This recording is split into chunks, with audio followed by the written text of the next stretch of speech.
Aujourd'hui, vous le savez, on est vendredi et le vendredi sur la chaîne, c'est les journées Star Wars. C'est pourquoi je fais la review de The Mandalorian. J'ai fait une vidéo tout à l'heure en rapport avec une pop qui est juste derrière moi, qui est incroyable, qui est la plus belle pop de ma collection. Du coup, je vous invite à aller en description ou peut-être même en petit i. Je vais y penser cette fois pour aller directement sur la vidéo en question. Et juste après, il y aura une autre vidéo. Ce qui est marrant, c'est que j'ai tourné cette vidéo hier. Du coup, j'ai monté, j'ai fait mes recherches, etc. Et c'est directement en lien avec l'épisode dont on va parler aujourd'hui. Donc, je suis plutôt satisfait que tout s'imbrique très bien. En tout cas, j'espère que vous allez bien. J'espère que vous avez passé une bonne journée. Je ne sais pas quand est-ce que sortira cette vidéo. Et j'espère que vous avez passé un bon moment devant l'épisode 3 de la saison 2 de The Mandalorian. Bah, moi, c'est toujours la même chose. Après, c'est vrai qu'il y a un petit défaut que je donnerai à l'épisode, mais je vais en parler juste après. Dans l'épisode, on apprend énormément de choses. Déjà, on a Giancarlo Esposito, alias Moff Gideon, qui est de retour, mais juste en hologramme. Donc, tu comprends de plus en plus qu'il est là et que la menace est pesante. Concernant Moff Gideon, il n'y a pas grand chose à dire, c'est juste un hologramme, donc on va passer assez rapidement sur le personnage. Mais seulement, ce qui est intéressant dans cet épisode du Mandalorian, c'est que on a d'autres Mandalorians. Et aussi, c'est que hier, du coup, j'ai fait la vidéo qui arrivera juste après, et c'est directement en lien, puisqu'on apprend qu'il y a un personnage dans la série qui s'appelle Bo-Katan. Et Bo-Katan, c'est un personnage extrêmement lié directement au Darksaber qu'a Moff Gideon. Donc, tu comprends que les Mandalorians sont là pour le retrouver lui, et pour récupérer le Darksaber pour que les Mandalorians puissent l'avoir à la fin. Donc là, tu commences vraiment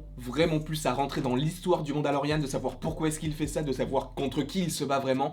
C'est hyper intéressant. Après, il n'y a pas énormément de choses à dire en rapport avec l'épisode parce qu'en soi, il est bien. Le seul gros bémol, c'est qu'il est trop court. Le générique final commence à 4 minutes de la fin totale de l'épisode. Sachant que l'épisode ne dure que 45 minutes en totalité, ça veut dire que l'épisode en tout, il dure 31 minutes. C'est extrêmement peu, sachant que tu as des épisodes qui durent 45 minutes. Donc c'est vrai que c'est assez paradoxal, puisque d'un côté, tu as des épisodes qui ne racontent pas grand-chose par rapport à l'intrigue, qui durent 45 minutes, et des épisodes hyper intéressants sur ce qu'il pourrait se passer plus tard, avec notamment Ahsoka Tano qui a été teasé pour la suite. Et bah ce genre d'épisode ne dure que 30 minutes. Je ne comprends pas pourquoi en fait. Évidemment, comme dans toutes les vidéos, je vais faire une petite séquence Baby Yoda. Il est trop mignon, pour l'instant il sert pas à grand chose, mais c'est la petite touche mignonne de l'histoire. Et je trouve ça vraiment très intéressant en fait. Comme je l'ai dit précédemment, à chaque épisode il rencontre d'autres personnes qui pourront l'aider possiblement par la suite. Cette fois-ci ce sont les 3 Mandalorians, donc avec Bo-Katan, qui est très intéressant par rapport à l'histoire du Darksaber. Une vidéo qui arrivera dans quelques minutes, puisque dans la prochaine vidéo je vais essayer de te retracer les origines et l'historique du Darksaber. Et je tiens évidemment à vous préciser directement ici, mais je le ferai plus en détail dans la prochaine vidéo du coup par rapport au Darksaber. Mais je ne suis pas la personne qui a le plus de connaissances par rapport à l'univers Star Wars, c'est juste que du coup je me suis posé des questions et je suppose que vous aussi vous vous posez des questions.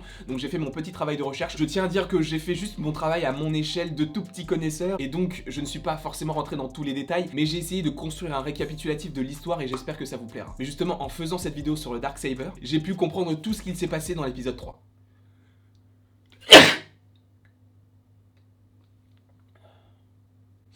Donc j'espère que la vidéo qui suivra vous plaira, pour les fans de Star Wars évidemment, ou même pour ceux qui sont comme moi et qui aiment l'univers Star Wars mais qui ne connaissent pas forcément tout ce qu'il y a autour de la saga originelle. En tout cas, par rapport à l'épisode, je ne peux pas vraiment dire grand chose de plus, dans le sens où tout a déjà été dit, puisque bah, c'est la fin de la vidéo, mais pour conclure, j'ai beaucoup aimé l'épisode, je trouve que ça fait vraiment avancer l'intrigue. Seul bémol, c'est que l'épisode est beaucoup trop court pour ce que ça veut raconter. Évidemment, je pense que c'est un teasing pour quelque chose d'autre, sachant que le Mandalorian va directement sur une planète, alors je n'ai pas le souvenir du nom de la planète, où il y aurait Ahsoka Tano. Et ça, c'est très cool, puisqu'elle va sûrement en apprendre beaucoup plus sur les Mandaloriens et pour le Mandalorian, pour savoir où est-ce qu'il doit emmener le petit bébé. En tout cas, j'espère que vous avez apprécié cette vidéo, n'hésitez pas à l'aimer, à la partager, à la commenter et à vous abonner, cela me ferait extrêmement plaisir. Et il ne me reste plus qu'à vous dire à la prochaine pour la prochaine.